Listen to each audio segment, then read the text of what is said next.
집중. 밤새 열심히 일하신 여러분, 편안한 주말이 되시길 바라겠습니다. 주말 아침에도 일찍 일어나신 분들, 그리고 인터넷 라디오 미니로 세계 각지에서 시선 집중 듣고 계신 많은 분들 반갑습니다. 2월 26일 토요일 아침 손석희의 시선 집중을 시작하겠습니다. 오늘 전국이 맑은 후에 흐려져서 오후 늦게 제주도를 시작으로 밤에는 충청 이남 지방에 비가 오겠습니다. 이번 비는 내일 새벽에 전국으로 확대돼서 모레까지 이어지면서 전국에 비교적 많은 비가 오겠습니다. 국지적으로는 강한 비가 내리고 남해안과 동해안, 지리산 부근과 제주 산간에는 지형적인 영향으로 80mm 이상의 많은 비가 오는 곳이 있겠습니다. 피해가 없어야 되겠네요. 한편 27일 즉 일요일 밤부터 28일 월요일 오후까지는 강원 산지에 매우 많은 눈이 내리는 곳이 있겠습니다. 역시 유의하셔야 되겠습니다.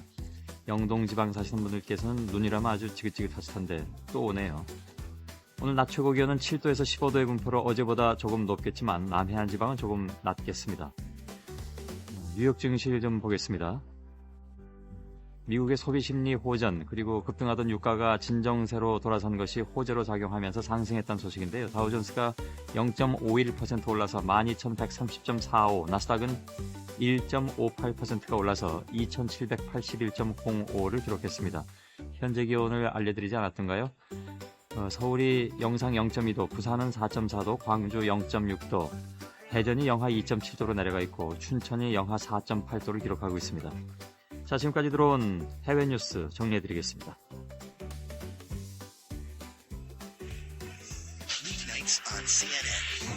مشاهدينا مع الجزيرة هذا الصباح.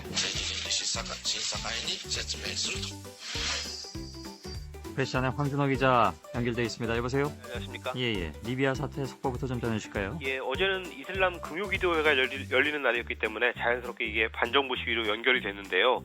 수도 트리폴리에서 처음으로 조직적인 대규모 시위가 일어나는 날로 기록이 됐습니다. 예. 트리폴리에서는 그동안 산발적으로만 시위가 있었는데 어제 같은 경우는 이슬람 사원 곳곳에서 사람들이 예배를 마치고 나와서 시위를 하다가 트리폴리 시내 중심지인 그린 광장 쪽으로 행진을 시도했습니다. 예. 그러니까 카다피 친위대가 이 사람들한테 무차별 총격을 가했다는 보도가 들어왔는데요. 결국은 이제 그린 광장까지 진출하지는 못했다고 합니다. 예.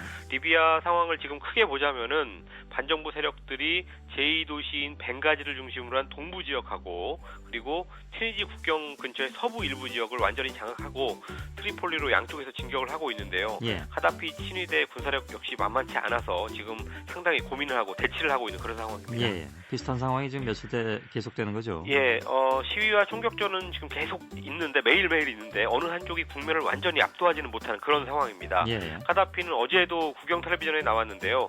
트리폴리 그린 광장을 내려다볼 수 있는 요새에 나와가지고 여기서 나왔다는 건 이제 자기가 망명하지 않았다 이걸 보여주는 건데 예. 리비아 국기를 흔들면서 건재를 과시했습니다. 그렇지만 리비아 검찰총장이 사임을 했고요. 또 스위스 제네바에 주재하고 있는 유엔 대표부의 리비아 외교관들도 전원 사표를 내면서 카다피의 입지가 점점 계속 약해지고 있다는 걸 보여주고 있습니다. 예. 그리고 이집트 카이로에 있는 아랍연맹 대표부의 리비아 외교관들도 이 조직의 이름을 아랍연맹 리비아 국민대표부라고 이렇게 부르겠다고 하면서 카다피한테 등을 돌렸습니다. 그리고 뭐 프랑스 주재 대사라든지 유네스코 주재 대사 이런 사람들이 계속 사임하고 있습니다. 예. 사망자가 어떻게 집계가 되고 있습니까? 지금 뭐 여러 가지 통계들이 혼란스럽게 나오기 때문에 어떤 게 더 정확하다라고 말하기는 좀 어려운데요. 예. 이 리비아 출신 외교관 중에서 가장 먼저 카다피한테 등을 돌렸던 이브라임 다바시 유엔 주재 부대사 이 사람이 이미 수천 명의 시민들이 사망했다 이렇게 주장했습니다. 예. 그리고 다바시 부대사는 몇 가지 중요한 얘기를 했는데요. 카다피는 뭐 살해되거나 자살하기 전까지는 끝까지 버틸 거고 또 반정부 세력한테 생포되지는 않을 거다 이런 전망을 했습니다. 예. 그리고 리비아의 석유 수출이 조금 있으면 중단될지도 모르겠는데 어쨌든 그래도 석유 시설을 시민들이 지금 통제하고 있기 때문에 카다피가 함부로 이걸 가지고 뭐 파괴를 한다거나 큰 피해를 입지는 않을 거다 이런 전망을 했습니다. 예. 전해지는 사망자 숫자는 너무 편차가 좀 크군요. 그렇습니다. 예. 다른 아랍권의 동향은 어떻습니까? 예, 뭐 다른 나라에서도 역시 금요기도회가 있었기 때문에 시위가 여러 나라에서 열렸는데요. 일단 2주 전에 무바라크 30년 독재를 무너뜨렸던 이집트에서 집회가 크게 열렸습니다. 이름은 이제 100만 명 시위다 이렇게 얘기를 했는데 사실은 한 수만 명 정도가 모여가지고 지금 이집트의 국정을 운영하고 있는 군부한테 성실한 개혁을 빨리 해라 이렇게 촉구를 했습니다. 예. 그리고 이라크, 예멘, 바레인, 튀니지, 요르단 이렇게 5나라에서도 역시 무능한 정부를 규탄하고 민주화를 요구하는 그런 시위가 열렸습니다. 있었습니다. 예. 그리고 어제는 특히 이라크에서 시위가 상당히 강력했는데요. 바그다드 중심지에 앉아있는 그린존이라고 있는데 여기를 쌓아놓은 방벽의 일부가 훼손됐고 또 이라크 북부 지역에서는 시위 참가자 7명이 사망한 걸로 보도가 됐습니다. 예. 다음 소식은요? 세계적인 금융사인 시티그룹에서 세계 경제 전망 보고서를 발표했는데요. 지금부터 39년 후인 2050년이 되면 인도가 세계 최대 규모의 경제대국이 되고 그 뒤를 중국과 미국이 따를 거다 이렇게 전망했습니다. 예. 인도가 앞으로 20-30년 동안 현재 중국처럼 이렇게 고속 성장을 보일 거라고 하는데요. 2020년이 되면 일단은 중국이 미국을 제치고 세계 최대의 경제대국이 되는데 그 뒤로 30년 후 2050년이 되면 인도가 다시 중국을 꺾는 그런 순서입니다. 예. 다만 그렇게 되려면 지금 인도의 낡은 인프라 이런 것들을 좀 바꿔야 되고 그리고 인도에서는 지금 해외에서 돈이 직접 들어오는 거 해외 직접 투자에 대해서 상당히 적대적인데 예. 그런 것들을 고쳐야 된다 이렇게 지적했습니다. 예. 그리고 또 한 가지 주목할 만한 점은 좀 당연한 얘기일 수도 있는데 중국, 인도, 인도네시아, 필리핀 이렇게 해서 아시아 11개 나라가 앞으로 전 세계 경제 성장의 주된 동력이 될 거다 이렇게 전망했습니다. 예. 한국은 여기 안 들어가 있나요? 안 들어가 있습니다. 예. 다음 소식은요?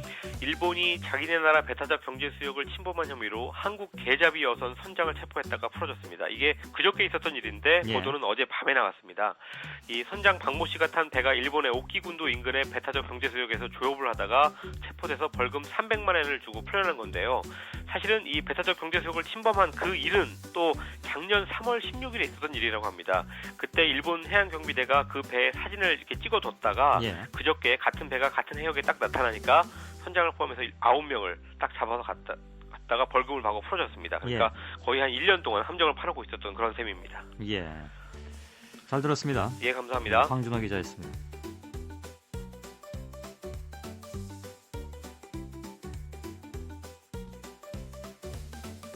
예, 스포츠 소식 신명철 스포츠평론가 연결돼 있습니다. 여보세요? 네, 안녕하십니까? 예, 안녕하십니까? 네. 자, 구자철 선수가 있는 분데스리가의 볼프스부르크 팀 방금 전에 경기가 끝났죠? 예, 그렇습니다. 조금 전에 예. 경기가 끝났습니다. 구자철 선수가 소속되는 볼프스부르크하고 보루시아 멘헨글라트바흐의 독일 분데스리가 24라운드 경기였거든요. 예. 예, 경기 결과는 볼프스부르크가 2대1로 이겼고요.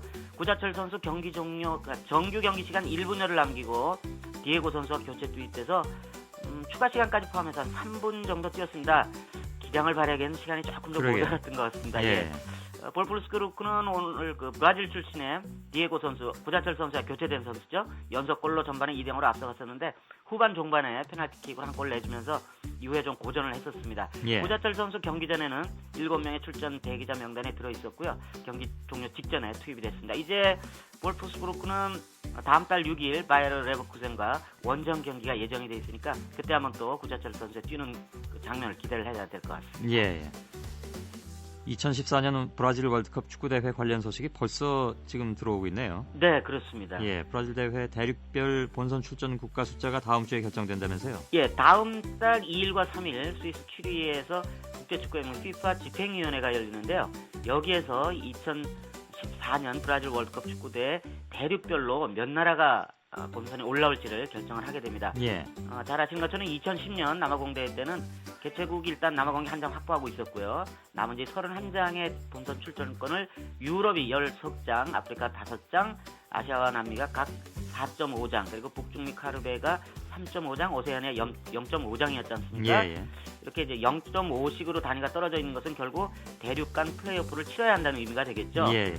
그래서 지난 대회 때는 아시아 5위하고 오세아니아 1위, 남미 5위와 북중미 4위가 플레이오프를 거쳐서 최종 또 본선에 올라올 마지막 열차에 올라탈 팀을 가렸었습니다. 오세아니아 같은 경우에는 플레이오프에서 이기면 진출하는 거고 아니면 이제 한 국가도 못 나가고 그런 건가요? 그렇습니다. 예. 그래서 과거 그 호주가 여러 차례 오세아니아에서 1위는 했지만 본선에 바로 올라오질 못하고 예를 들면 아시아, 유럽, 남미, 특히 우루과이와는 2대회 연속 또 플레이오프에서 만난 적도 있지 않습니까? 예. 이런 식으로 오세아니아는 아무래도 그 규모 자체가 연맹 규모가 작기도 하지만 곧바로 본선에 올라가기 좀 힘든 그런 과정이죠. 그래서 아마 호주는 이 아시아 연맹으로 옮겨오려고 아마 마음을 먹었던 이유 가운데 하나일 겁니다. 네. 이번에는 뭐 좀 변화가 있을까요? 그렇다면?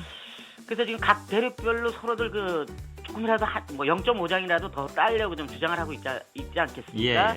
예. 아시아 같은 경우는 최소한 4.5장은 기본적으로 지켜야 되고 실질적으로 이제 5장쯤 줬으면 하는 그런 마음이 있고요. 예. 앞에 말씀하셨던 이제 오세아니아는 이제 온전하게 한 장 아예 줬으면 좋겠다는 그런 마음이 있을 것 그럼 이제 같고. 다른 데서 줄여야 되잖아요. 그렇습니다. 그런 예. 상황이 벌어지겠죠. 그래서 아무래도 FIFA로서는 이게 사실 국제축구연맹이 여러 가지 그 결정해야 될 일들이 있지만 이 월드컵 대회 때마다 이 본선 출주권 배분하는 문제가 굉장히 이게 민감하거든요. 예, 예. 그래서 아마 이번 그 브라질 대회에서도 결국 전 대회와 거의 유사한 수준에서 결론이 나지 않을까. 그렇게 되면 2014년 대회는 브라질이 자동 출전권을 갖고 있으니까요.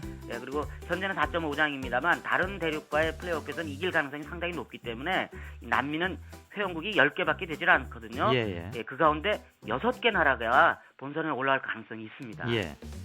그리고 브라이언 오서 코치가 김연아 선수하고 헤어진 이후에는 우선 처음으로 한국을 찾는다고요? 네, 그렇습니다. 2011년 세계 주니어 피겨 스케이팅 선수권 대회가 다음 주 월요일 강릉에서 개막을 하는데요. 오서 코치는 자기가 지도하고 있는 크리스티나 가오의 코치 자격으로 이번 대회에 참가를 합니다. 예. 말씀하신 대로 지난해 8월에 브라이언 오서 코치하고 김연아 선수가 이제 헤어지는 과정에서 조금 설전이 좀 오고 갔지 않습니까? 예.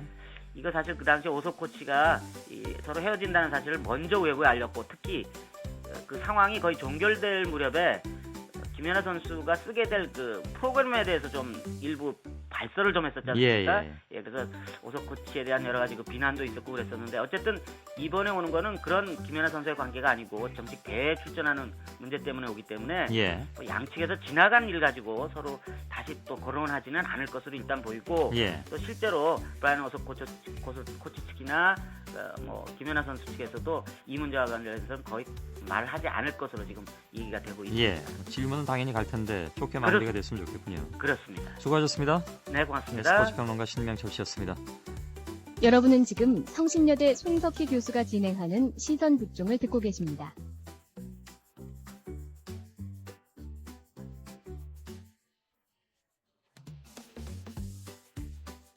예, 여러분의 참 좋은 생각을 들어보는 시간입니다. 많은 분들이 역시 이번 주에도 참여해 주셔서 감사하게 저희가 받았습니다. 고려대 의대 한 조교가 지도교수로부터 폭언, 협박, 또 노동력 착취당했다면서 학교와 교수 상대로 손해배상 청구 소송을 제기했죠. 서울대 김인혜 교수 파문에 의해서 또 비슷한 사건이 터져서 많은 분들이 좀 관심을 모았습니다. 아직 정확한 사실이 밝혀지진 않았습니다만 소송을 제기한 조교에 따르면 졸업 논문에 도장을 안 찍어주면 그만이다라는 말은 기본이었고, 지각했다는 이유로 따귀를 맞기도 했고요. 운전기사 일이나 조카의 등하교 관리까지 시켰다, 이런 얘기가 나왔는데 참 부끄러운 일이죠, 사실이라면.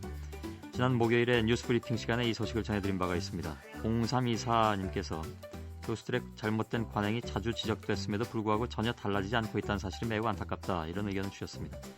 경기도 일산에 살고 계신 강호신 씨, 직접 전화 연결돼 있습니다. 여보세요? 네, 안녕하세요. 예, 안녕하십니까? 예, 반갑습니다. 예, 저도 반갑습니다. 오늘 쉬시는 날인가요? 아닙니다. 일을 하고 있습니다. 아, 그러세요? 네, 하고 계시다면 지금 직장에 계시다는 얘기네요? 네, 맞습니다. 아이고, 예. 밤새셨습니까? 아니면 일찍 나가셨어요? 아닙니다. 항상 아침에 일찍 출근하는 아침형 인간입니다. 아, 그러세요? 예. 예. 저보다 더 일찍 나오시는 것 같은데. 예. 그런가요? 조교하고 학생은 결국 약자 아닌가, 이런 의견 주셨는데요. 네네. 그러나 방송 들으시면서 어떤 생각이 드셨던가요? 예, 뭐 두 사건 모두 그 조교라는 분들, 특히 이제 우리 사회를 대표하는 두 대학 아닙니까? 예, 예. 근데 이제 조교라는 분들의 그 입장에서, 아니 그분들에 의해서 이런 것들이 표면화되었고요. 예. 근데 그분들의 장래가 지도 교수님 평가에 이제 절대적으로 좌우되지 않겠습니까? 예, 예. 이제 그러다 보면 그런 그 미래에 대한 어떤 그런 것까지 포기하면서까지 이제 밖으로 노출됐다고 하면 그들이 얼마나 힘들었으면 예. 이런 일이 밖으로 그러게요. 나타나지 않았나라는 생각이 들기도 예. 하네요. 엔간에서는 얘기 안 할 텐데 얘기할 정도가 됐다는 것은 뭐 그동안 얼마나 좀 심각했겠느냐, 이런 말씀이신 것 같습니다. 예, 그리고 뭐 한 분 또 두 분 중에 한 분 같은 경우 뭐 두 분 다 거의 비슷하긴 하겠지만 예. 한 분 교수님께서는 개인적인 뭐 집안 행사에까지 예, 예. 그 제자들을 동원해서 이렇게 일을 치르셨다는 이야기에는 무척 좀 그 충격적이었다고 그러게요. 생각이 됩니다. 예. 저 혹시 그 자녀분이 어떻게 되십니까? 아, 네, 지금 3명 있습니다. 아, 예. 애국자십니다. 철도길 옆에 살았습니다. 예. 아, 이거 뭐 저하고 농담까지 하실 정도니까. 올해 이제 큰 애가 대학을 들어가거든요. 아, 그래서, 그런가요? 예. 예, 그래서 더 그런 부분에 대해서도 아마 좀 관심이 생기더라고요. 예, 근데 예. 이제 저희 아이는 일반적인 그냥 인문 계열이죠. 예, 예. 국제통상학과에 들어가서 뭐 이런 예체능계라든가. 예. 근데 그 두 조교님 다 한 분은 의대, 한 분은 이제 그렇죠. 음대인가요? 이제 그런. 음대죠. 예. 근데 이제 저희 막내, 셋째가 이제 딸인데 예. 그 아이 같은 경우는 예능계를 선호하고 있어요. 아, 예. 이건 뭐 남의 일 같지 않은 그런 생각도 드시겠네요. 네, 이건 물론 그렇죠. 예, 이건 뭐 저희가 알기로도 일부 경우일 테고 네. 다 그러시지는 않은 거니까 아, 훌륭한 물론- 분들이 얼마나 많이 계십니까? 예, 그렇겠죠. 물론 뭐 모든 교수님들이 그렇게까지 한다고 보지는 예. 않습니다. 근데 이제 기본적으로는 좀 대학 문화가 조금 여기서 크게 벗어나지 않는 부분들이 우리가 생각한 것보다 더 있지 않는가 하는 그런 우려. 네. 그런 것들을 학부모들께서는 당연히 하실 테고요. 네네. 그래서 아마 이런 의견도 올려주신 것 같습니다. 그나저나 뭐 일요일은 쉬시죠? 예, 일요일은 쉽니다. 예. 재밌었습니다. 예. 이게 내용은 사실 재밌는 내용이 아닌데 말씀을 조금 아까 농담을 해주셔서 근데 뭐 예. 진짜 막내 때문에 걱정이 많습니다. 사교육비라든가 애제 키우는 게 워낙 힘들어서요. 그렇죠. 예. 예. 특히 또 예체능계를 하겠다고 막내가 그러면 네. 이게 이래저래 또 더 들어가게 되는 게 뭐 우리 현실이니까요. 네. 예. 아무래도 학교에서 예. 그 대학이라는 그런 뭐 좀 자유스러운 분위기지만 예. 그 아이들에게도 좀 그 인성 교육 같은 것들 또 그런 것들도 많이 좀 지도해서 서로가 그 대학 좀 자유분방한 그렇죠. 가운데서 이렇게 뭐 존경하는 마음도 예. 갖고 그 학문을 대한다든가 하는 예. 또 상위 계층 상위 학부 같은 데로 올라갔을 때는 예. 학문이 그 거래의 대상이 돼서는 안 된다는 생각도 갖고 예. 그건 있습니다. 당연한 말씀이시죠. 예. 예. 되게 우리나라 교수분들은 외국에서 유학한 분들이 많이 계신 걸로 알고 있는데 네. 외국에선 안 그러던 걸로 알고 있는데 돌아오시면 꼭 여기 문화가 좀 이상해진 그런 자주 섞인 얘기들을 가끔씩 합니다, 사실은. 아, 그런가요? 예. 네. 말씀 잘 들었습니다. 예, 감사합니다. 자녀분 세 분 키우시느라고 매일 새벽마다 출근하시는 강호신 씨, 고맙습니다. 네, 감사합니다. 예. 자, 시선 집중 듣고 다른 의견들도 많이 올려주셨는데요. 매주 월요일 4부 시간에 이른바 이제 보수대 진보 토론으로 저희가 진행하고 있지 않습니까? 정치 사회 분야하고 경제 분야하고. 지난 월요일에는 건강상의 이유로 하차한 공지영 작가를 대신해서 참여연대 김기식 정책위원장이 처음으로 나와주셨고 변함없이 이제 전원책 변호사께서 함께 토론에 임하셨습니다. 주제는 대북 식량 지원이 필요한가 하는 것이었는데 남북 군사 실무 회담이 결렬되면서 지금 남북 대화 전망이 좀 불투명해지고 있는 현 상황에서 과연 이제 쌀 지원을 해야 될 것인가 하는 의견 많이 부딪혔습니다.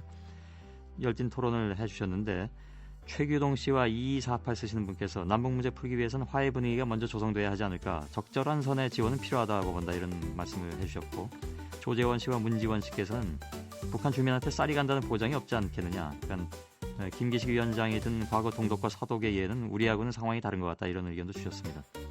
3934 쓰신 분께서는 토론 후에 청취자들의 찬반 의견을 수치로 발표하면 좋겠다 하셨는데 이건 조금 위험합니다, 사실은.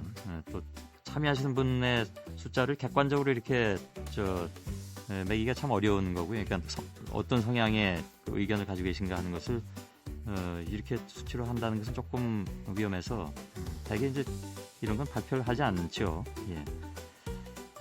그러나 이제 청취자 입장에서 조금 더 적극적으로 참여하고 싶으시다라는 정도의 의견으로 저희가 받아들이고 아무튼 열심히 토론은 진행하겠습니다. 부실 저축은행 영업정지 조치로 인해서 대규모 예금 인출 사태가 벌어졌다가 지금은 좀 진정이 됐습니다. 그래서 조금 안심되긴 한데 여전히 앞으로도 좀 문제다 하는 그 불안감을 가지신 분들이 많이 계실 것 같습니다. 저희가 이 문제는 한 이틀 정도 좀 집중적으로 다룬 바가 있습니다.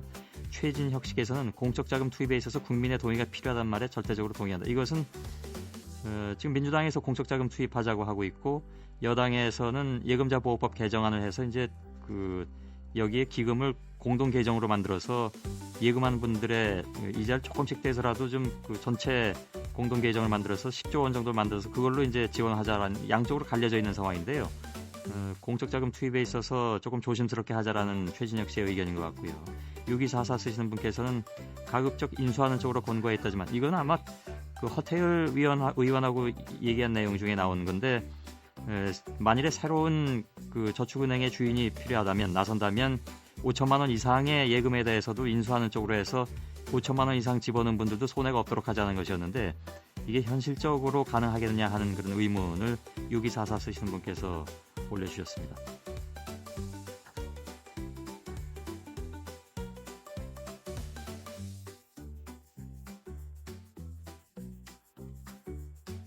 (1분) 발언 들어가겠습니다. 한국교회 최대 연합조직인 한국기독교총연합회, 줄여서 한기총이라고 부르는데 이 단체의 대표회장 선거가 좀 돈 선거였다 이런 의혹이 터져 나왔습니다. 그래서 돈을 써서 당선이 됐다는 전임 대표회장의 고백에 이어서 현 회장 역시 이런 금권 선거를 통해서 당선됐다는 폭로가 뒤따르고 있는 상황인데요. 물론 현 회장은 이걸 이제 부인하고 있습니다. 정확한 진실은 규명이 돼야 되겠습니다만은 성직자들의 선거에 돈이 오갔다라는 의혹이 불거지면서 한기총 나가서 이제 교계에 대한 그 비판과 자성의 목소리가 이어지고 있습니다. 미래목회 포럼의 대표인 김민환 목사께서 1분 발언을 보내오셨습니다.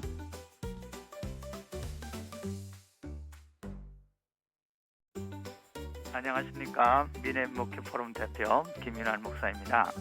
이번 한기총의 금권 선거로 인하여 한국교회에 부정적 이미지를 끼친 것에 대해서 목사로서 참으로 유감스럽게 생각하며 사과드립니다. 성직자는 세속의 사람들과 구별된 삶을 살아야지요. 일반인들과 뭔가 좀 다른 삶을 살아가며 그 삶으로 말하는 사람들 아닙니까? 그런데 그런 성직자들이 지도자를 선출하는 과정에서 돈으로 그 자리를 사고 판다면 사회 지탄의 대상이 될 수밖에 없습니다. 성직자들이 명예와 권력을 위하여 구태 정치인들을 흉내내며 금권 타락 선거를 행한다면 그런 기관, 그런 지도자들은 자연히 국민으로부터 예면을 당합니다. 그리고 그렇게 돈을 주고 산 자리라면 스스로 부끄러워해야죠. 그리고 성직자가 지도자가 되려고 돈을 흔들고 다니는 사람도 문제지만 또 그것을 예방하지 못하고 아무 말도 하지 않고 방관자적 자리에 있는 것도 문제입니다. 성직자들에게 시복해야 하는 것은 우선 양심 회복이라고 저는 생각합니다. 다시 한번 크리스찬으로서 목사로서 죄송하다는 말을 드리고 싶습니다. 미래목회 포럼의 대표인 김인환 목사님의 1분 발언이었습니다. 지난주 토요일에 저희 1분 발언에서 30분 배달제를 반대한다는 한 배달 알바, 그러니까 아르바이트생의 목소리를 전해드린 바가 있죠. 지난 월요일에 문제가 됐던 피자 업체에서 30분 배달제를 폐지한다고 발표했습니다. 피자 배달 일 하시는 분들이 이제 더 이상 시간 때문에 과속을 하지 않아도 되는 그런 다행스러운 결과가 됐군요. 자, 1분 발언 여러분들의 발언을 늘 저희가 기다리고 있습니다. 홈페이지에 따로 코너 마련되어 있고요. 지금까지 여러분들의 참 좋은 생각이었습니다.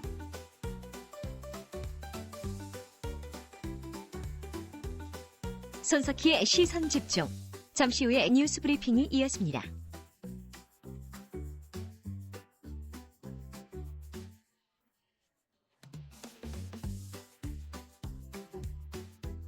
예, 이번 주 내내 3월 중순에 해당하는 따뜻한 봄 날씨가 이어졌습니다. 갑자기 봄이 찾아온 느낌. 물론 그 주말에 좀 추워지긴 한다고 합니다만 뭐 그래봤자 며칠 추운 거겠죠. 여러분들은 언제 봄이 왔구나 하고 느끼실까요? 이 모습도 그 중에 하나가 아닐까 싶습니다.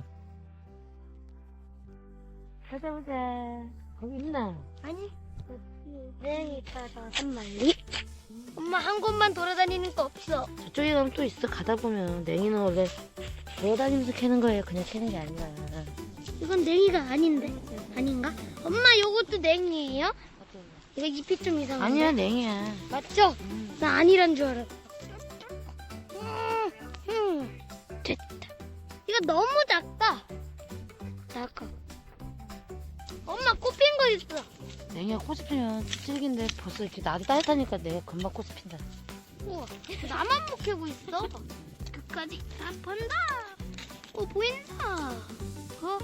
엄마 난 맨날 왜 작은 거밖에 못 캐지? 마음을 예쁘게 쓰고 큰거 캐. 태연아, 갈까요? 가자. 오늘 오늘 저녁에는 이 냉이 삶아서 무침해줘요. 알았어요. 된장찌개를 해줄게요. 싫어요. 왜? 된장찌개 맛없네. 몸에 좋은 거야, 된장은.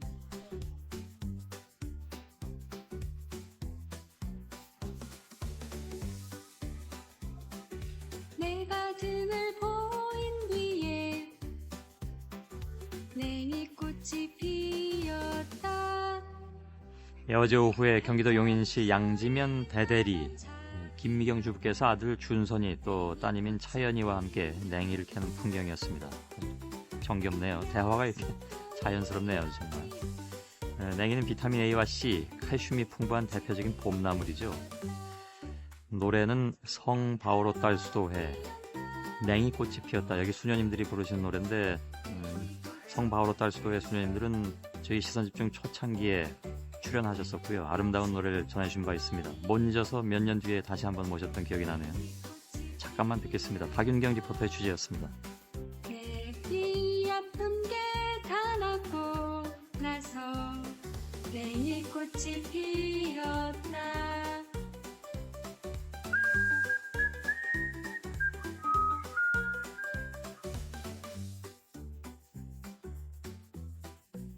여러분께서는 지금 출근길 시사정보 프로그램 손석지의 시선집중을 듣고 계십니다. 예, 뉴스브리핑 시작하겠습니다. 시사인의 이수기 기자 안녕하세요. 예, 안녕하세요. 예. 리비아 사태 악화로 두바이 유효 값이 배럴당 100달러를 넘긴 지 사흘 만에 110달러 선까지 돌파했습니다. 예. 이렇게 두바이 유효 값이 올라간 거는 2008년 9월 이후 처음인데요. 이에 따라 정부가 에너지 수급 위기 대응 매뉴얼에 따라서 경보 단계 발령을 현재 관심에서 주의로 격상할 예정입니다. 예. 현재 매뉴얼에 따르면 이렇게 연속 5일 배럴당 100달러를 웃돌면 단계를 격상할 수 있거든요. 예. 주의 경보가 발령되면 기념탑이나 분수대, 교량 같은 공공시설하고 아파트의 옥탑 조명이나 유흥업소의 네온사인 같은 것들이 소등 조치가 취해집니다. 예. 주의 다음 단계인 경계경보 때 시행하는 승용차 요일제 운행이나 이 실내 전등의 소등 같은 문제도 논의되고 있는 걸로 알려져 있습니다. 예. 일단은 시내가 조금 좀 어두워지긴 하겠군요. 네, 그렇습니다. 다음 소식은요? 국회 정보위원회가 어제 인도네시아 특사단 숙소 잠입 의혹 사건에 대한 국가정보원의 보고를 듣기 위해서 비공개 간담회를 마련했었는데요. 예. 맹탕으로 끝났다고 합니다. 국정원이 일관되게 NCND, 그러니까 시인도 부정도 않는 입장을 취했기 때문인데요. 예. 국정원에서는 김숙 1차장, 민병환 2차장, 김남수 3차장 등 모두 하여튼 핵심 인사들이 참여를 했는데 국익을 위해 어느 것도 말할 수 없으니 이해해달라라는 입장만 되풀이한 걸로 전해졌습니다. 예. 이에 대해서 여야 의원들이 이럴 거면 뭐하러 왔느냐라면서 격앙된 반응을 보였다고 하는데요. 김무성 원내대표는 우리를 모욕하는 것이냐라고 화를 냈고 민주당의 박지원 원내대표가 그동안에 이 문제에 대해서는 하도 얘기를 안 해서 꿀박이라는 별명까지 붙여졌었는데 예. 우리가 국익을 위해 참아왔는데 너무하지 않느냐 하면서 굉장히 화를 냈다고 합니다. 예.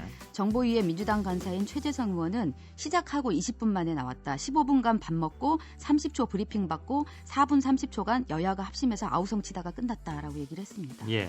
이에 따라서 야권에서는 원세훈 국정원 장관과 책임 라인에 있는 김남주 3차장이 물러나야 한다는 목소리가 높아지고 있고요. 이 문제는 다음 달 4일 열릴 정보위 전체 회의에서도 또다시 논란이 될 전망입니다. 예. 정부가 지난해 10월에 국회에 제출한 한 EU 이 FTA 협정문의 번역 오류를 고쳐서 새 비준 동의안을 국회에 제출하기로 했습니다.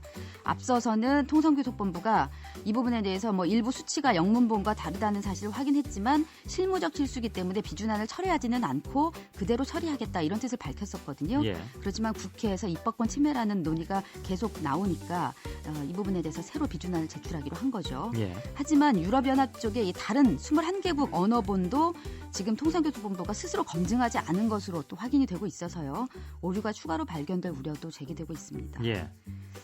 한나라당 김무성 원내대표가 이런 이 한 EU FTA 조약문의 번역 실수 논란과 관련해서 이런 큰일이 벌어졌는데 아직까지 그 누구도 보고하는 사람이 없다면서 예. 정부의 오만방자한 태도에 대해 반드시 버르장머리를 뜯어고쳐 놓겠다 이렇게 얘기를 했습니다. 괜히 좀 강경했군요. 예. 어제 열린 주요 당직자 회의에서 한 얘기인데요.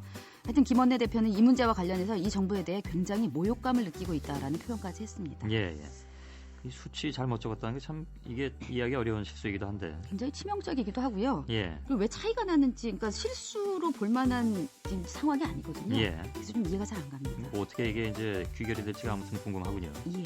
다음 소식은요? 4.27 강원도지사 보궐선거 출마를 선언한 민주당의 최문순 의원이 이 엄기영 전 MBC 사장이 민주당으로 온다면 강원도지사 후보 자리를 양보하겠다라고 밝혔습니다. 어제 최 의원이 민주당 강원도당에서 가진 기자회견을 열었는데요. 일단 출마 선언을 하면서 MBC 구성원들이 현 정부로부터 엄 전 사장을 지키기 위해 투쟁하면서 2명이나 해고되고 11명이 사법 처리된 만큼 엄 전 사장이 한나라당으로 출마하는 건 후배들에게 큰 상처를 주게 된다면서 이렇게 제안을 했습니다. 예. 앞서 이제 엄기영 전 사장은 지금 지난해 주소를 고향인 춘천으로 옮기는 등 도지사 출마를 하는 거 아니냐라는 얘기가 많이 나왔었거든요. 예. 이 부분에 대해서 먼저 질러 나가는 것 같습니다. 예. 부산지검이 3호 주얼리오 피납 사건에 대한 수사 결과를 어제 발표했는데요.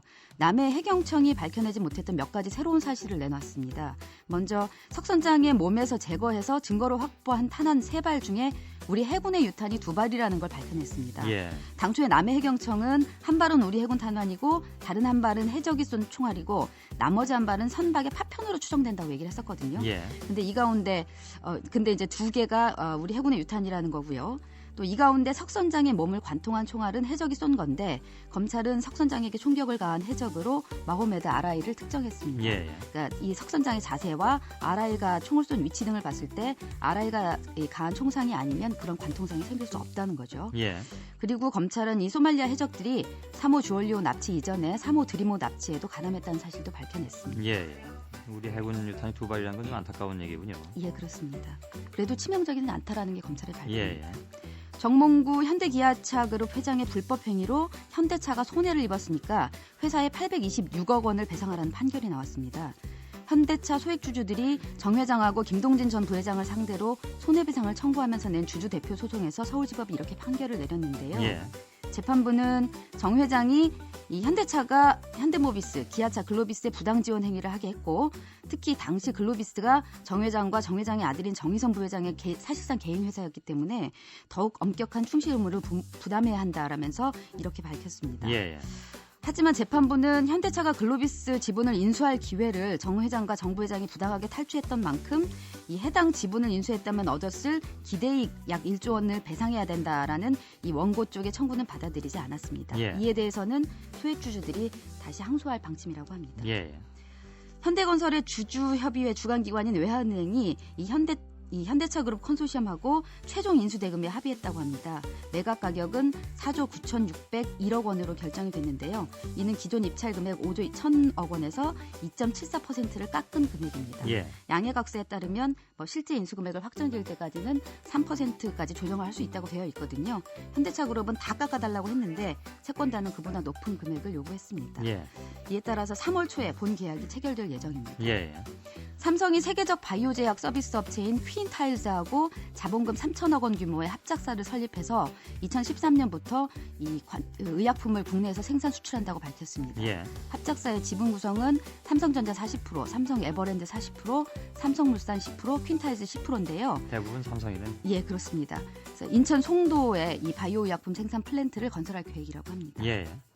주민센터에서 공공근로자에게 행패를 부려서 물을 빚은 경기도 성남시의회 이숙정 의원에 대한 제명 안건이 부결됐습니다. 예. 어제 성남시의회에서 투표를 했는데요.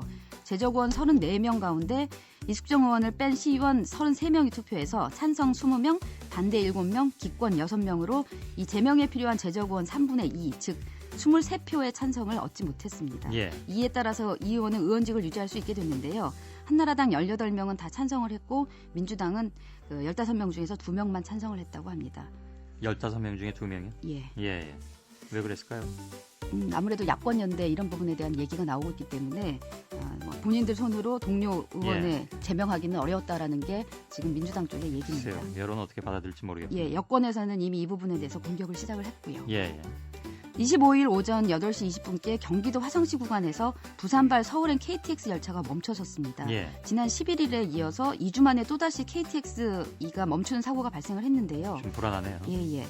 고해일 측은 사고 열차에서 열감지 장치 센서가 작동해서 기장이 안전조치를 위해서 열차를 멈춰 세운 거라고 밝혔고요. 예. 기장 등 승무원이 40여 분간 열차 곳곳에 설치된 이 안전장치의 이상 유무를 확인한 다음에 별 이상이 없다고 보고 중단 43분 만에 운행을 재개했습니다. 예. 코레일 측은 어느 부위의 열감지 장치가 왜 작동을 했는지 또 오작동 여부는 무엇인지에 대해서 모든 가능성을 열어두고 정확한 경위를 조사하고 있다고 예. 합니다. 타고 가면서도 좀 불안하셨겠네요, 승객들이. 수고하셨습니다. 고맙습니다. 이수기 기자였습니다.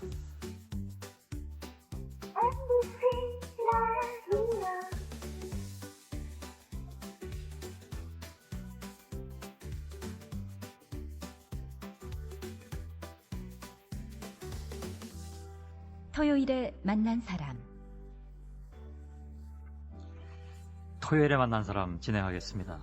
살아있는 마지막 순간까지 영화를 꿈꾸고 싶다. 올해 83 되신 정일성 촬영 감독의 말씀입니다. 정일성 감독께서는 1950년대 후반에 영화 자막에 처음으로 이름을 올린 뒤에 지금까지 150편 가까운 영화의 영상을 맡아오셨죠. 화녀, 바보들의 행진, 만다라, 장군의 아들, 서편제, 춘향전, 취화선, 천년학 등등 너무나 많습니다. 그래서 정일성 촬영 감독이 찍은 영화는 정 감독님의 개인적인 영화 이력으로만 그치지 않고 이것이 곧바로 뭐랄까요, 엄선된 한국 영화의 목록으로 정리될 수도 있을 것 같습니다. 한 분야에 이렇게 쭉 매진해 오시면서 자신의 한 일이 그 분야의 역사가 될 수 있다는 것은 뭐 보통 선택받은 분이 아닌 것 같습니다.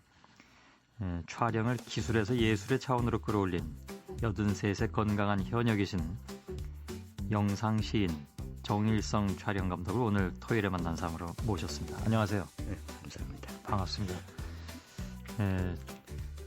이게 뵙자마자 좀 부럽다는 생각도 듭니다. 제가 소개를 해드리면서요. 너무 과찬인 것 같아서 부끄럽습니다. 예. 이렇게 소개받을 수 있는 분들이 대한민국에 몇 안 되시는데, 그죠? 네. 예. 1929년에 일본 도쿄에서 출생하셨네요. 네.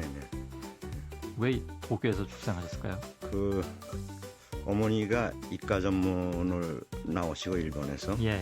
그래서 교수 생활을 하셨어요. 예. 그래서 자연스럽게 거기서 아마 태어난 것 같습니다. 그러면 한동안 거기 사시다가 이제 한국으로 오신 네, 해방되고 나왔어요. 예. 그러면 한 16년, 17년? 네. 예, 그 정도 있으셨군요. 네. 예. 그러다 1951년에 서울대학교 공과대학 기계공학과를 졸업하셨네요. 네. 기계공학과 영화는 사실 아무런 상관이 없어 보이는데. 그 일정 시대 해방이 되고 나서 그 자연과학이나 공학도들이 갈 만한 곳이 전혀 없었거든요. 기껏해야 방직회사인데 그때만 하더라도 방직과가 따로 있었기 때문에 우리들은 뭐 취직할 곳이 없었죠. 한 10여 년 뒤쯤에 만일에 졸업을 하셨더라면 그땐 참 쓸모가 많은 전공이셨을 텐데 너무 일찍 나오셨네요. 네. 그러다가 미국 공보원으로 들어가셨네요. 출격 명령이라는 작품으로 이제 공보원을 그만둔 다음에 영화에 입문하셔가지고 1957년 조긍하 감독의 가거라 슬픔이요. 이게 이제 촬영 감독으로서 처음으로 자막에 이름을 올리신 작품이 되는 거죠. 그래서 이제 횟수로 치자면 지금 뭐 한 54년 됐습니다. 아이고 참. 그 이후에는 뭐 너무나 잘하시는 작품들이 줄줄이 나옵니다. 화녀, 충녀, 김기영 감독, 그리고 하길종 감독의 바보들의 행진, 유현목 감독의 사람의 아들, 이만희 감독의 만추. 이 영화는 요즘 그 현빈 씨하고 탕웨이 씨가 다시 또 주연을 맡으면서 개봉이 됐대요. 그 영화죠. 임권택 감독과의 인연이야 뭐 더 말할 나위가 없는 것 같고요. 그 이후에 뭐 굉장히 많은 작품을 같이 하셨으니까. 그리고 쭉 보면 당대 최고의 감독들의 영화에서 촬영 감독으로 다 일을 하셨습니다. 촬영 감독이 정일성 감독님밖에 안 계셨을까요?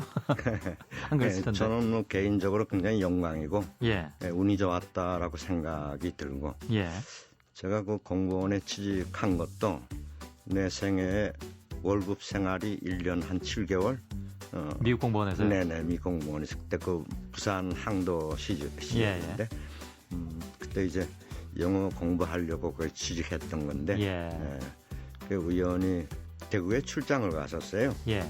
그런데 제 대학 선배이신 분을 만났어요. 그래서 어디 있냐? 그 미 공무원에 있다니까 왜 미국 사람 밑에 있냐고 예. 나하고 같이 일을 하자고 예. 선배님 뭐 하시냐고 그때 그분이 그 공군 소령으로 예. 정감실에 계셨어요. 정훈감실. 네네. 예. 그래서 공군 영화를 찍는데 홍보를 담당하는 네네. 분이니까. 예. 그래서 자기랑 같이 일을 했으면 좋겠다고. 그때 예. 그 사람이 카메라맨이었어요. 예. 그래서 젊은 시절에 여배우가 누가 나오냐 그랬더니 연메리가 나온다고. 예, 그분은 그때 유명한 여배우셨잖아요. 네, 당대 최고의 배우였죠. 그 예. 남자는 이직길이라는 그 배우가 나오고 예. 아마 기억하시는 분들은 하시겠죠. 얼마 없을 거예요. 예. 오래된 뭐 연메리 씨는 제가 근데 압니다. 워낙 유명하신 네네. 분이었기 때문에. 예. 그래서 이 영화를 같이 하면은 연메리 씨를 만나겠다라는 생각을 갖고 사표를 냈어요. 예. 그랬더니 그 공무원장이 사표 수리를 안 할 테니 예. 휴가를 줄 테니 1년 좀 쉬라고. 야, 그 좋은 상사를 네. 만나셨네. 일단 거기선. 예. 그래서 이제 그분이 이제 저를 자유를 주셨죠. 예. 그래서 그 영화를 처음 하게 됐는데 하고. 그것이 그 빌미가 돼서 평생을 영화 할 줄은 전혀 몰랐습니다. 결국 이제 미 공무원으로는 안 돌아가셨군요. 네네, 못 들어갔어요. 예. 네. 영어를 배우기 위해서 미 공무원에 가셨다는 것은 뭔가 좀 더 다른 넓은 세계를 찾고 싶다 그런 생각이셨죠. 그렇죠. 예. 근데 이제 그 넓은 세계가 영화 세계가 됐군요. 그렇죠. 예. 영화 인생 54년 5년. 뭐 그동안에 받으신 상은 뭐 굉장히 많습니다. 받으실 수 있는 상은 다 받으신 거 아닌가요?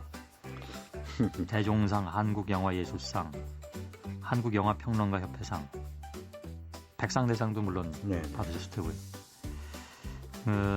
환상의 짝꿍, 영원한 영화 동반자, 누굴 말씀하시는지 금방 아시겠죠? 네. 임권택 감독 계십니다. 임권택 감독의 101번째 영화 달빛 길어올리기, 이 영화는 또 같이 안 하셨습니다. 왜 안 하셨습니까 그때는? 그 영화가 좀 저예산이에요. 예. 그 저하고도 조금 우선 금전적으로도 맞지도 않았고. 아 예. 그리고 아니 그 두 분이 굉장히 환상의 짝꿍이시고 영원한 동반자인데 금전 문제도 있지만 예. 젊은 사람하고 해보는 것도 예. 임 감독이 자기를 정리하는데 예. 조금 도움이 되지 않을까. 그래서 그 젊은 사람하고 하게 하는 일도 좋은 일이 아닌가라는 생각이 예. 들었고. 그 영화가 디지털 영화인가요? 네, 그렇습니다. 아, 이게 필름에서 디지털로 넘어가는 과도기이긴 하죠, 지금이. 네네. 예. 그래서, 우리 정 감독님께서는 디지털은 안 하시잖아요. 해야죠. 안 하는 것보다도. 예. 그것도 이제 저예산이 아니고. 예. 디지털의 영화가 또 따로 있어요. 필름의 영화가 따로 있고. 그렇죠. 근데 아무래도 그 심도니 뭐니 그런 것들이 필름 쪽보다도 예. 디지털 쪽에 약점이 많기 때문에. 예. 그래서 저는 그 작품에 있어서는 조금 안 맞는 것 같다라는 내 개인적으로 생각이 예. 들어서 같이 못했습니다. 자기 고집이라든가 관이라는 게 뚜렷하시군요. 네. 그만큼 돼가시니까. 근데 그렇게 하시면 좀 두 분이 좀 서운해지시거나. 그런 서운한 건 없고. 예. 그러니까 임 감독하고 저하고 일을 하게 된 게 한 32여 년을 예. 같이 했거든요. 예. 근데 어떤 문헌을 보니까 그렇게 많이 한 사람들이 세계적으로 없더라고요. 그럴 것 같습니다. 근데 중간중간에 다른 감독들하고도 했어요. 예. 또 임 감독도 또 다른 사람하고도 했었고. 예. 근데 또 다시 만나서 하고 다시 만나서 하고 예. 이제 된 거기 때문에 아주 자연스럽게. 그러면 뭐 앞으로도 얼마든지 또 같이 작업하실 수 있는 거예요. 예. 1979년에 신궁이라는 샤머니즘 영화로 임권택 감독과 만나셨다면서요? 네네. 근데 그 전에 또 다른 영화 함께 하실 뻔 했다면서요? 고 선우희 씨의 예. 그 추적의 휘나레라는 영화로 추적의 휘나레. 네, 만나려고 했었는데 예. 그때는 그 시대가 지금처럼 표현의 자유가 있었던 그런 시대가 아니었기 때문에 예. 중앙정보부에서 그걸 못하게 했어요. 아, 그게 어떤 영화였는데요? 그게 아마 굉장히 이북에 사는 사람들의 이야기와 예. 이쪽에 사는 사람들의 이야기인데 예. 아무래도 그쪽 이야기가 비중이 굉장히 많았어요. 사상적으로. 그래서 뭐 이렇게 못하게 됐는데 대타로 생각했던 것이 그 천선세 씨의 그 신궁이라는 예. 샤머니즘의 영화로 만나게 된 거죠. 아, 그래서 신궁이 첫 작품이 된 네. 거군요. 네.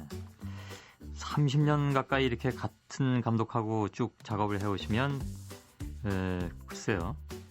대개 보면 그 영화 감독과 네. 촬영 감독이 물론 서로 의견이 잘 맞으면 다행이지만 아까도 잠깐 말씀하셨습니다만 나름대로 다 자기 고집도 있으시고 나름대로 관점이 다 다르시잖아요. 네네.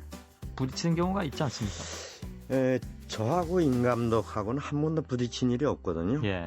근데 저는 가장 중요하게 생각하는 것이 작품의 어떤 그 역사성, 예. 과거를 하는 역사를 가지고 현재를 어떻게 관조하느냐.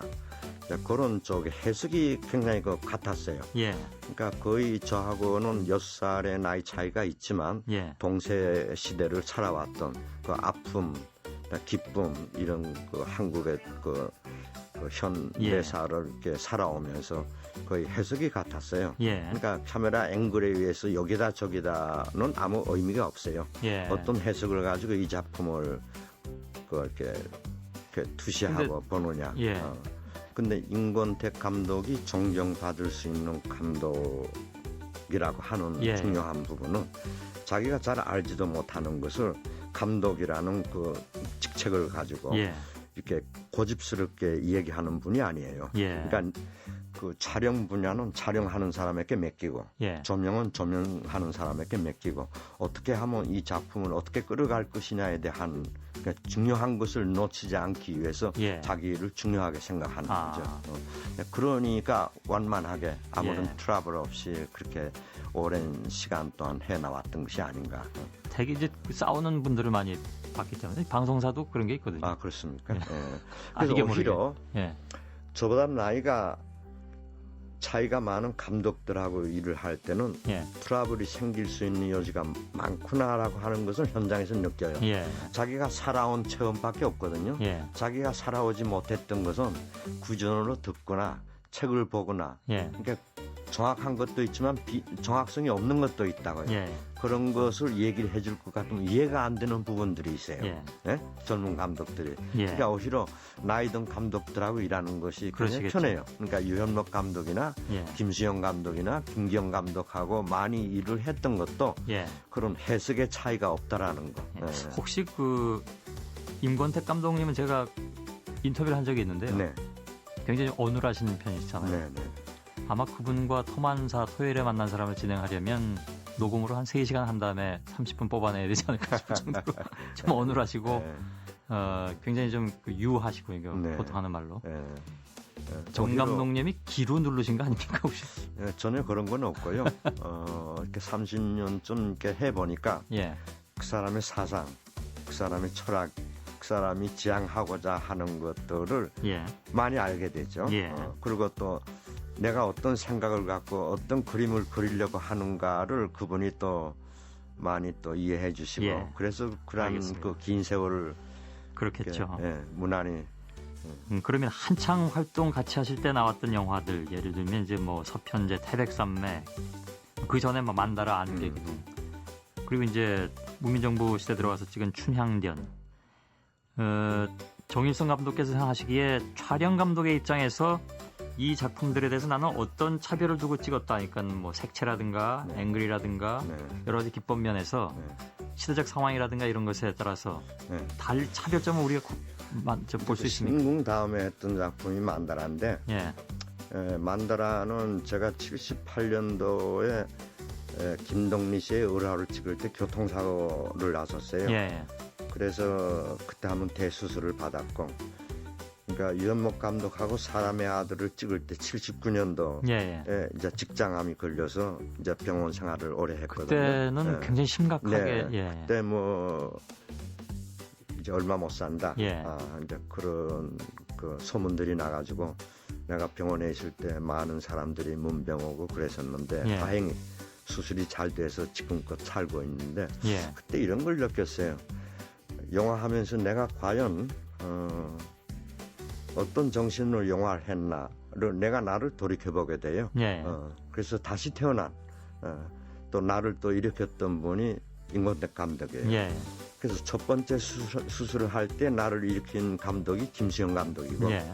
두 번째 수술했을 때 병원에 있을 때 다음 작품을 같이 했으면 좋겠다. 그래서 나에게 용기를 준 분이 또 임권택 감독이거든요. 그래서 그런 그 개인적인 관계를 통해서 영화를 통해서 사회에 어떻게 기여할 건가에 대한 것을 많은 것을 생각하게 됐어요. 근데 80년 만다라가 크랑크인 하는 그러니까 그때 그 체육관에서 전두환 대통령이 그 대통령으로 당선이 되고 촬영하러 가면서 식당에서 텔레비전을 보면서 전두환 취임식을 보는데 80년에 굉장히 분노를 느꼈어요. 그래서 그때 내가 색채 설계를 했던 것을 수정을 해야겠다라는 생각이 드는 거예요. 그래서 임감독한테 그랬죠. 나는 화려한 색채를 도저히 찍을 수가 없다. 이 시대적 상황에서. 이 시대. 비록 불교 영화를 하더라도 그때만 하더라도 학생들이 학교에 문 닫고 도망다니고 했던 도발이들이 많았거든요.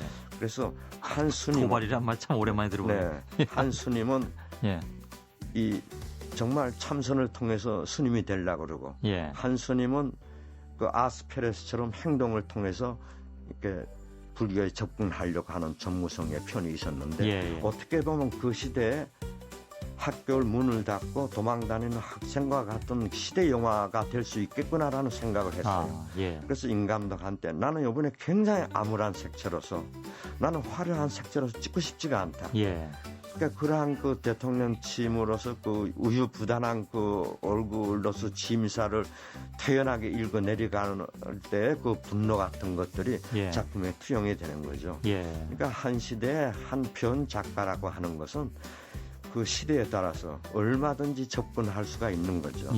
만다라는 그런 식으로 해서 탄생됐던 그런 그 영화인데 그 이후에는 계속 그런 그 무채색의 색채가 없는 어떤 모노크롬 색채로서의 그 영화들을 제가 많이 찍었거든요. 문민 정부에 들어와서 색채로서 이제 개화시키는 쪽으로 해서 그 이제 춘향전 같은 그런 그 발랄한 색채로서 그러네요. 하는 거죠. 돌이켜 보니까 정말 그러네요. 그래서 촬영 감독이 해야 할 역할은 뭐냐면 작품을 이렇게 어떤 식으로 접근하느냐. 이제 그런 것들이 굉장히 중요해요. 그래서 아까 이제 임권택 감독과는 역사 인식이 같기 때문에 고민할 것이 없었다. 사실 이런 거는 감독이 생각이 같지 않으면 같이 할 수 없는 그런 부분들인데. 감독은 그런 생각을 하고 있는데 그것을 형상화를 잘 못할 때 그러니까 감독 따로 놀고 촬영 감독 따로 놀게 되는 거죠. 광고 좀 드려야 되겠는데요. 벌써 시간이 꽤 갔습니다. 광고 잠깐 듣고 정일성 촬영 감독님과 토요일에 만난 사람 계속 진행하겠습니다. MBC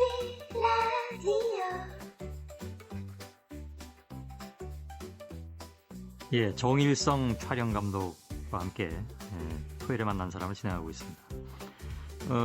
1960년대부터 70년까지인가요? 잠시 카메라를 놓으신 적도 있다고 들었습니다.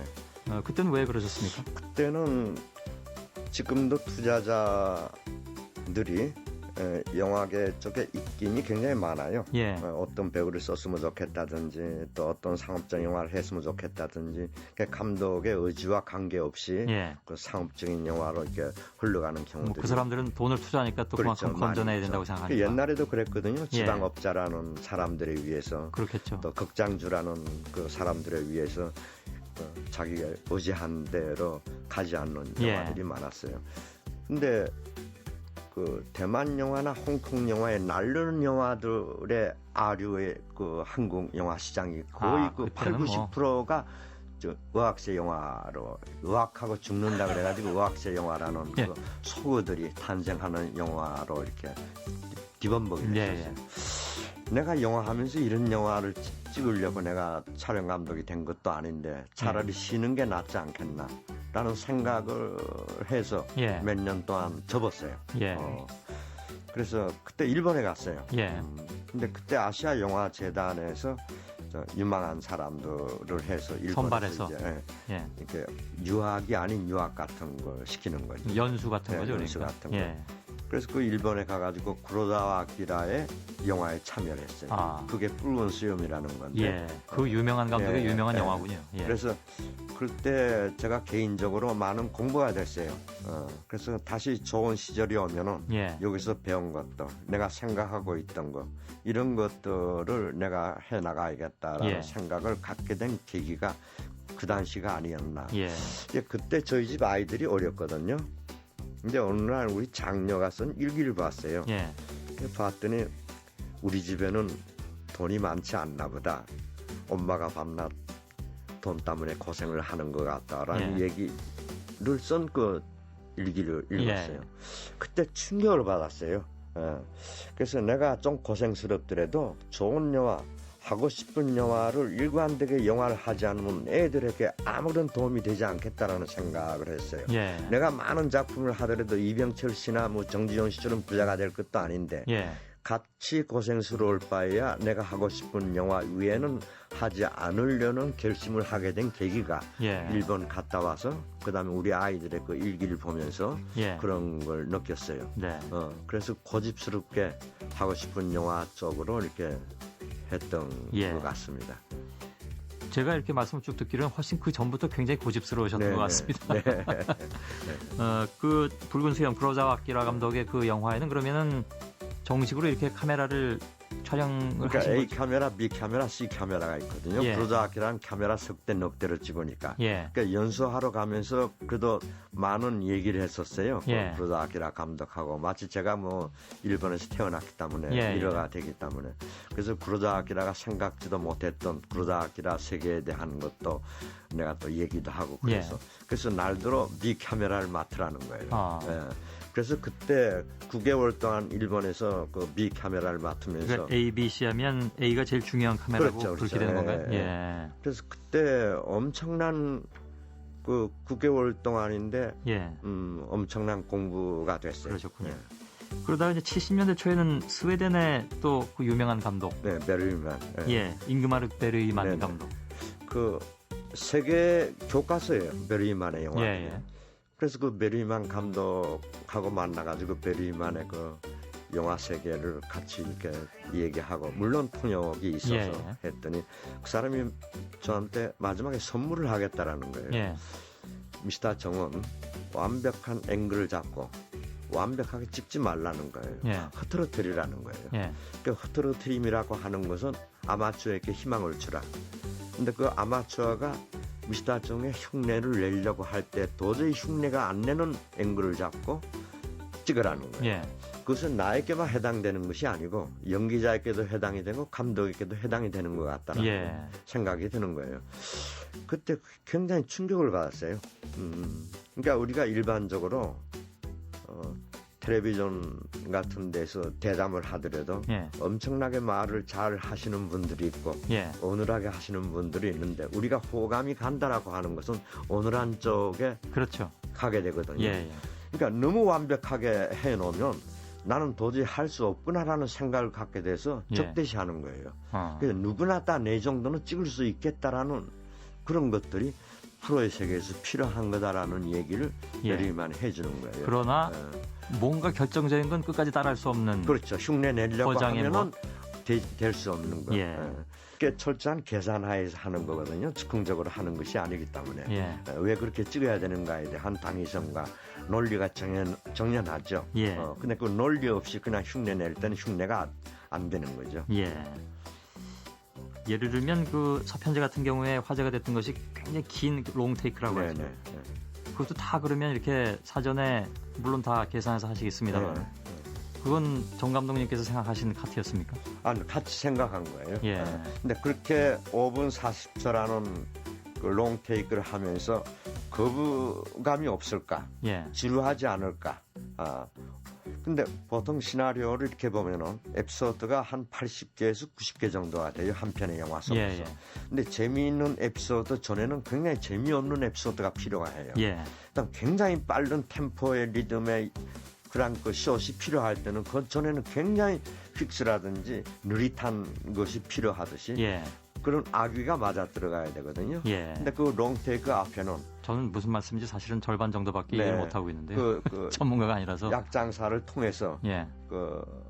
어떤 모욕감을 느꼈던. 예. 그래서 거기서 뛰쳐나와서 자기 길을 찾아 나가는데 그는 아무리 롱테이크를 하더라도 지루함이 없겠다라는 생각을 임 감독이 먼저 생각을 한 거죠. 예. 그 대신에 정 감독이 이렇게 찍을 때 정말 자신이 있느냐라는 이야기를 하더라고. 그러니까 난 자신이 있다. 근데 제일 어려운 게요, 픽스 촬영이에요. 예. 그건 왜 그렇죠? 그러니까 고정 촬영이라고 하는 것은 구도가 완벽해야 되고, 그러니까 완벽하다라고 하는 것은 광선의 조건, 또 자연의 조건, 바람의 조건, 그다음에 음악의 리듬, 연기자의 그 5분 40초 동안에 NG 없이 어떻게 맞춰 나갈 수 있는 그 리듬, 그러니까 영화적 리듬 또 음악적 리듬을 서로 다치지 않게 하기 위한 그러한 앵글들이 조화를 이루어 나간다라고 하는 것은 굉장히 계산 없이는 힘들죠. 근데 그것을 창안했다라고 하는 그 실험 정신 같은 것들이 임감독 그 연출에 있어서 높이 평가받을 만한 영화가 아닌가. 그 당시 그 롱테이크 장면은 한 번에 못 찍으셨을 거 아니에요? 못 찍었죠. 근데 보통 매거진이 400피트의 매거진이 따로 있고 1000피트의 매거진이 따로 있거든요. 그러니까 1000피트의 매거진을 체인지해서 찍다가 남은 필름 다 버려야 돼요. 다시 처음부터 시작해야 돼요. 근데 그렇게 그 필름의 소모도 많지만 그것보다도 제일 힘든 건 오히려 연기자일 거다. 그렇겠네. 자기 길을 걸어가는 그 라인이 있거든요. 그 라인도 생각해야 되고 또 장구 치고 소리하고 하는 그런 그 율동적인 그 경쾌함도 유지해야 되고. 이 장면 하나하나가 이게 결코 쉽게 나오는 것이 아니군요. 역시 영화라는 것이. 분위기 좀 바꿔보겠습니다. 영화를 찍으실 때 여배우를 보면 가슴이 두근거린다. 이런 말씀을 하신 바가 있으시대요? 그런 이야기 했나요, 제가? 아마 하셨을 겁니다. 그래요. 근데 저는 스텝이 그 여배우를 사랑하지 않으면 영화가 됐을 때 일반인으로부터 사랑을 못 받는다라는 확신이 있어요. 모든 스텝들이 그 여배우를 사랑하고 그 남배우의 매력에 빠져야 영상이 되었을 때 일반인들도 남배우에게 빠지게 되고 여배우에게도 사랑할 수 있는 마음이 생기지 않나 그런 생각을 하게 되거든요. 그럼 여태까지 찍으신 작품에서는 다 그러셨습니까? 그런 느낌이 대부분 가지려고 애쓰고 또 느꼈던 것들도 굉장히 많이 있어요. 그러니까 한 인간이 한 인간을 어떤 애인처럼 사랑하기보다도 내가 찍고자 하는 대상이 내가 사랑하지 않으면 안 되겠다라는 생각을 갖는 거예요. 카메라가 찍는 것이 아니고 나라는 사람이 찍는 건데 내가 움직여야 돼요. 내가 두근거리고 내가 설레이고 내가 감동받지 않으면 그런 화면을 보여주지 못하지 않냐 그런 생각을 하게 됩니다. 같이 찍는 뭐 여배우뿐만 아니라 남자 배우라도 무척 편했겠네요. 그렇다면. 네, 오히려 배우들은 힘들다 그래요. 내가 정해놓은 그 앵글 속에서 굉장히 엄격하게 그걸 통제시키는 거거든요. 그러나 앵글 속에서는 자연스럽게 보여라. 근데 실제 움직임의 그 라인은 굉장히 고통스러울 거예요. 근데 고통스럽더라도 영화가 끝나서 시사를 볼 때는 정 감독님 말씀이 참 옳았다라는 얘기를 많이 하더라고요. 임 감독님과 정 감독님이 같이 이렇게 영화 작업을 오래 하셨으면 그 출연하는 배우들은 시어머니가 두 분이었던 거 아닌가요? 그렇게 시어머니야 임 감독이죠. 알겠습니다. 아까 잠깐 건강에 관련된 말씀을 하셨는데요. 그 얘기를 좀 오늘 마지막 부분에 하고 싶은데 그 직장암 선고를 받으시고 그때는 뭐 정말 주변에서 다 이젠 돌아가신 게 아니냐 이런 얘기까지 나왔었다고 하는데 그 이후에는 그걸 어떻게 극복하시고 어떻게 관리를 하셨습니까? 지금은 아주 막 건강하신데요. 직장암 걸린 데 대해서 참 미스테리인데요. 그때 수술하기 2년 전에 을아라는 영화를 통해서 그 설악산 촬영 가다가 트럭에 받쳐서 한 200-300m 떨어졌거든요. 그때 한 분은 돌아가시고 저는 외상이 하나도 없었어요. 근데 그 자동차 굴릴 때 그 장이 엉켰던 것 같아요. 내상이 있었던 거군요. 그러니까. 내상이 있었던 거예요. 근데 그 파도를 찍기 위해서 물속에서 3시간을 버텼어요. 교통사고 난 직후에? 인서트를 찍는데. 그래서 그때 아마 이 장이 이렇게 잘 원활하게 안 됐던 것 같아요. 그래서 자꾸 이렇게 꼬여서 그래서 그때 현장에서 쓰러졌어요. 예. 눈 떠보니까 백병원이더라고요. 예. 그래서 그 꼬였던 장들을 다 잘라내고 이렇게 입고 이렇게 됐을 위도 때 절제하셨다면서요. 예. 그때 남의 피를 많이 받았어요. 예. 그래서 그랬던 것이 아닌가라는 생각을 유추해보는데 예. 아마 그런 건 아니겠지만 그 뭐 의학적으로 좀 더 봐야 될 문제겠습니다만. 그래서 그 3년 후에 직장암이 걸려서 이렇게 다행히 지금껏 영화를 하게 되는 것은 하늘의 뜻으로 알고 그렇게 지금껏 살아오고 있어요. 굉장히 관리도 열심히 잘 하셨겠죠. 열심히 했어요. 그래서 저는 이런 생각이 들어요. 20대까지는 그 자기 몸이고 30대, 40대를 가면 자기 몸을 자기가 관리 못하면 그건 뭐 누구든지 오는 거 아닙니까? 근데 병이라고 하는 것은 거부하면 안 된다는 생각을 느꼈어요. 자연스럽게 올 것이 왔구나. 우리 집에 손님이 왔구나. 그래, 같이 살자. 그게 다독거려야 되는 것 같아요. 달관이시군요. 그러니까. 그것을 쫓아내려고 약을 먹으면 그게 오히려 나한테 더 나쁜 것 같아요. 자연 치유라고 하는 것은 내 의지와 달래가면서 같이 가야죠. 83 되신 거장의 말씀이니까 저희가 이젠 달관하셨구나 이렇게 받아들이겠습니다. 감사합니다. 어찌 보면 영화가 크게 건강에는 시련을 주기도 했고 또한 또 영화로 인해서 크게 다시 또 회생하시는 것도 되겠네요. 선물이라고 할 수도 있을 것 같습니다. 2007년 이후에 작품 활동을 쉬고 계신 걸로 알고 있는데 또 금년에는 뭐 계획이 좀 있으신지요? 쭉 이제 그 예종에서 이제 대학원에서 강의를 이제 하고 있는데 강의를 하고 계시군요. 그래서 오늘 인터뷰가 약간 강의 같은 느낌이 없지 않아 있었습니다. 그렇습니까? 그래서 이제 많이 금년에는 또 좋은 작품 지금 하게 될 것 같아요. 그래서 요즘은 제 취향의 영화들이 많지가 않아가지고 그래서 나하고 맞는 영화라고 하는 것은 내가 가장 자신 있는 영화인데 그러니까 내가 헐리우드 영화를 흉내낸다고 해서 미국 영화만큼 만들겠어요? 근데 미국 사람이 동양 영화를 한다고 해서 나보다 잘 만들지는 못할 것 같다는 생각이 들어서 내가 가장 자신 있는 우리의 어떤 문화가 근간이 되고 또 사람의 얘기를 참 찍고 싶어서 올해는 그런 쪽의 영화를 알겠습니다. 늘 지금처럼 건강하게 우리 영화계를 좀 지켜주셨으면 고맙겠습니다. 오늘 토요일에 만난 사람에 나와주셔서 고맙습니다. 대단히 감사합니다. 정일성 촬영 감독이셨습니다. 한숨을 내쉬었습니다. 그녀의 어머니는 상대방이 왜 그렇게 되었는지 분명히 이해하지 못했습니다. 그녀에게 차가운 바람은 마치 소녀처럼 동정을 쫓아다녔다. 남수엉, 남수앙, 그해 사방이 갑자기 잠에 빠졌습니다.